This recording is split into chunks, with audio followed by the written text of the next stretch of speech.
Sveiki, aš Tomas, terasų profesionalas iš MDS terasų.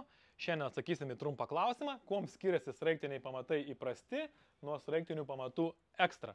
O pagrindinis skirtumas tai yra galas. Įprasti sraigtiniai pamatai yra paplonintų galų, iš tikrųjų pagal vokiečių technologiją, kurie ir išrado sraigtinius pamatus. Kam? Todėl, kad tokiu būdu jį lengviau įsukti į žemę, o tai ypač aktualu paprastiems žmonėms, kurie išdrįsta montuoti savo terasą. Nes patikėkit, įsukti į žemę nėra taip paprasta ir apkrovas jis terasas atlaikys.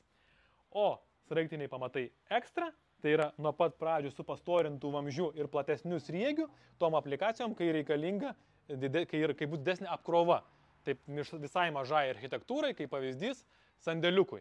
Arba ten, kur buvo supiltinis gruntas ir žinot, kad pagal jūsų pamatą minkšta, ar ten smėlis. Tada naudokite sraigtinį pamatą ekstra. Taigi, tokie skirtumai.